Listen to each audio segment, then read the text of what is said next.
Hello guys, आज हम sample question paper unsolved 5 का section C. In question number 11, the right circular cylinder and the cone have a equal base and the equal heights. In these figures you can see that is the cylinder and cone, base same radius and same height. दोनों का जो भी आपके पास cylinder है और कोन है, दोनों का रेडियस सेम है और हाइट भी सेम है, लेकिन उनके कर्व सरफेस एरियाज का रेशियोज कितना है? 8:5 है. सो कर्व सरफेस एरिया का सिलेंडर का कर्व सरफेस एरिया कितना हो जाता है? 2πRh होता है.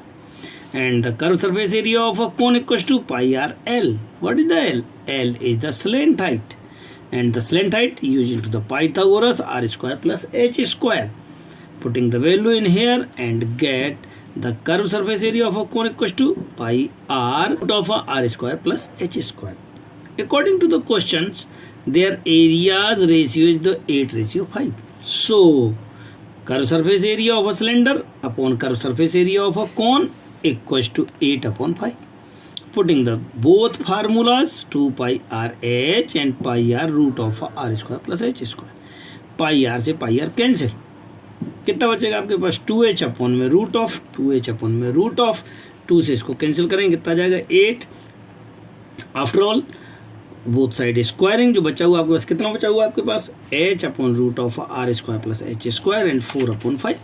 बोथ साइड स्क्वायरिंग करेंगे तो रूट कैंसिल हो जाएगा नीचे का, ऊपर h² बन जाएगा और इधर 16/25. After then you can cross multiply and get the answer. So 25h² and 16r² plus का 16h². h² वालों को वन साइड ले जाएंगे. 25h² minus 16h² equal to 9h² equal to कितना हो जाएगा? 16r². अब क्या होगा? r² upon h². So r² upon h² equal to कितना हो जाएगा? 9/16. So 9/16.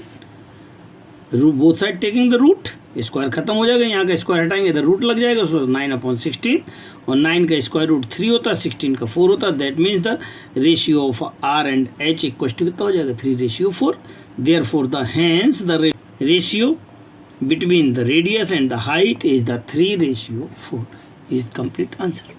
Question number 12, in adjoining figure the triangle ABC is the circumscribing the circle. Find the length of a BC. जैसा कि फिगर में एक दिखाया गया है, एक ट्रायंगल है, ट्रायंगल के अंदर आपका एक सर्कल है जो तीनों साइड्स को टच करता है, PQR पे टच कर रहा है. तो लेंथ ऑफ BC आपको फाइंड करना है. बिल्कुल सिंपल सा क्वेश्चन है, आप बिल्कुल दिमाग लगाएं कि ये आपके पास 4 दिया हुआ, ये 3 दिया. जब ये 3 है तो ये भी आपके पास 3 होगा. क्यों होगा? क्योंकि वो टेंजेंट आ रहा है एक्सटीरियर पॉइंट से. एक्सटीरियर पॉइंट से यदि कोई टेंजेंट होती है, दोनों टेंजेंट इक्वल होती हैं. सो ये वाला इसके इक्वल हो जाएगा, ये इसके इक्वल हो जाएगा और ये वाली साइड आपके पास इसके इक्वल हो जाएगी. दैट मीन्स ये कितना हो गया आपके पास? 3 था, तो ये कितना हो जाएगा? BQ इक्वल टू कितना हो जाएगा? 3 हो जाएगा. तो इसको हम कितना लिख देंगे? 3 लिख देंगे. अब आप ये बताएं, ये कितना है? 4 है, तो ये कितना हो जाएगा? 4 हो जाएगा. ये टुकड़ा कितना हो जाएगा? 4 हो जाएगा. अब आपके पास टोटल 11 था, 11 में से 4 जाएगा, कितना बचेगा यहाँ पे? ये 7 हो जाएगा. सो यहाँ पे 11 में से 4 माइनस करेंगे, कितना आ जाएगा? 7 आ जाएगा. चूंकि ये 7 है तो ये भी आपके पास कितना हो जाएगा? 7 हो जाएगा. अब BC निकालना, दोनों को प्लस कर लेंगे. So 3 + 7 equal to 10 centimetre complete हो जाएगा. Re again we try to understood. So the BP and BQ are equal to 3 centimetre. Similarly AP and A are equal to the 4 centimeter, and because AC is the 11, so 11 minus 4 RC equals to 7 centimeter. Hence XC is the exterior point, so RC equals to QC. That is also the QC equals to the 7 centimeter. Now again we have find the value of a BC. So BQ plus CQ. Then 3 + 7 equals to 10. So be hence the length of a BC is equals to 10 centimeter. In question number 12, or in the given figures, O is the center, and so determine the value of a angle APC. आपको निकालना है APC का value निकालना है. If the DA and DC are the two tangent, DA and DC are the two tangent, and inscribe the incline the angle as the 50 degree के।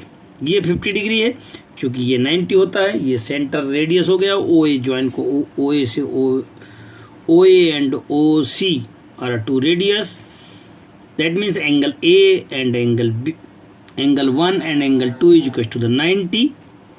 So we know that in the AOCD angle 1 2 3 4 सभी का plus कितना हो जाएगा 360 है क्योंकि quadrilateral बन गया है। सबकी वैल्यूज रख देंगे 90 plus 90 plus 50 equal to plus 4 equal to 360 के सॉल्व करेंगे।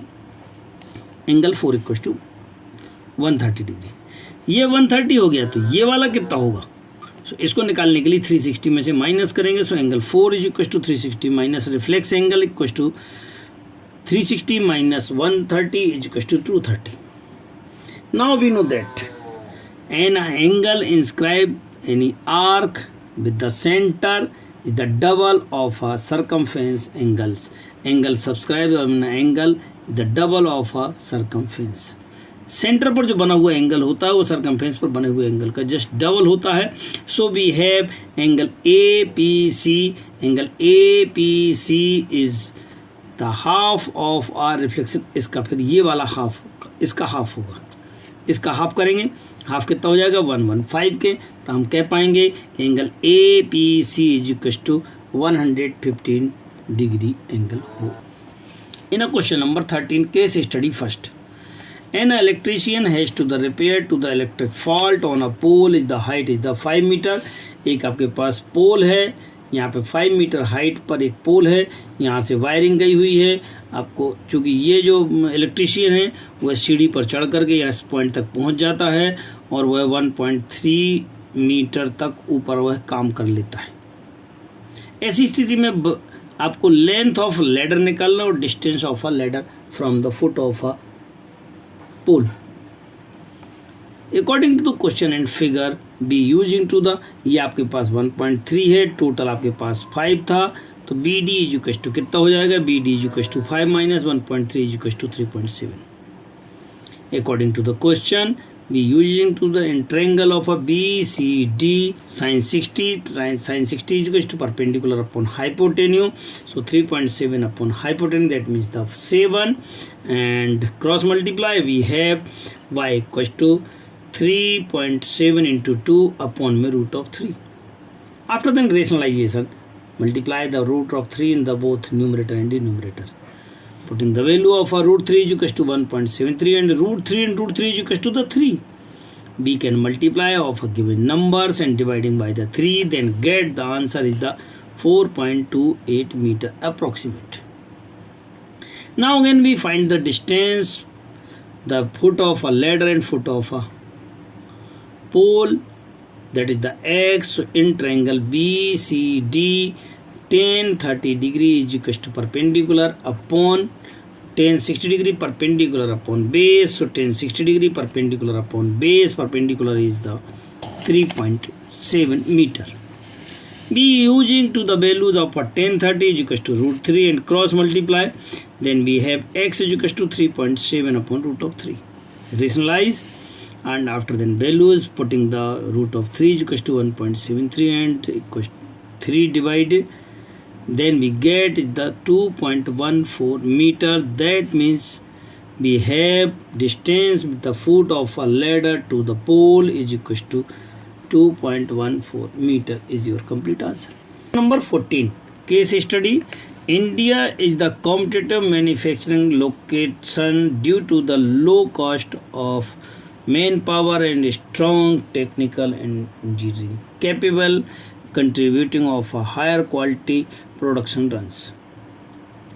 The production of a TV set is a factory increasing the uniformly by the fixed number of a year. If the produce the 16,000 set in a 6th year and the 22,600 in a 9th year, based on above information, answer of a following question. Find the production of during to the first year, and next question, in which year the production was the 29,200. According to these questions, we can see that is the 6th year में इतना production होता है, 9th year में इतना production होता है, और every year में एक फिक्स प्रोडक्शन हो रहा है। दैट मीन्स हम इसको सॉल्व करने के लिए हम AP सीरीज का यूज करेंगे। Let the production of during in the first year equals to A and increasing production in every year as the D as the common difference. That means using the in AP series the nth term we know that the first term A plus n minus 1 into D in a 6th year में यहाँ पे 6 minus 1 so 5D is equals to according to question 16,000 and 9th year में आपके पास तो ये 9 minus 1 अर्थात 8D और question में दिया हुआ है 22600 के both are equation number first and second we can solve it and change the sign and A to A cancel and 5 minus 8 equals to minus का 3 and also solve and get the 6600 dividing by 3 get the D equals to minus and minus cancel हुआ D equals to 2200.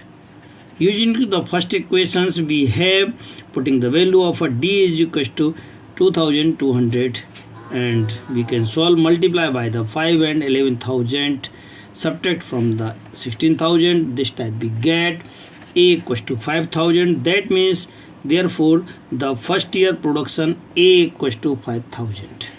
Now, in second question in which year the production was rupees is the 29,200.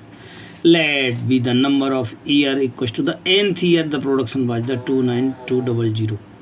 So the using the formula of A plus n minus 1 into D is equals to 29200. Putting the value of A and D from this and this, so A is equals to the 5,000, D equals to 2200 and after then you can solve it. 5,000 subtract करेंगे इसमें से इसको 24,200 बचेगा, उसमें से हम 22,000 से हम 100 से डिवाइड कर देंगे, पूरा कैंसिल 20 से 20 and dividing by 22 then we get the 11 and 1 इधर से उधर जा करके 11 + 1 12 बन जाएगा। ऐसी स्थिति में हम कह पाएंगे कि 12th ईयर में उसका प्रोडक्शन कितना हो जाएगा 29200 अर्थात 29,200 रुपीज़ प्रोडक्शन होगा। हमें पूर्ण विश्वास है कि आप लोगों को बढ़िया समझ में आ रहा होगा। यह अनसॉल्व पेपरों का आपका लास्ट वीडियो है। कल से आपको चैप्टर वाइज वीडियोस आपको नेक्स्ट वीडियोस में आपको मिलेंगे। चैप्टर वाइज IMP क्वेश्चंस आपको मिलने की पूरी संभावना है। आप हमारे साथ लगातार बने रहें, ज़्यादा से ज़्यादा लोगों को शेयर करें। अभी भी जिन्होंने चैनल हमारा सब्सक्राइब नहीं किया है वह सब्सक्राइब कर ले। सहयोग के लिए धन्यवाद।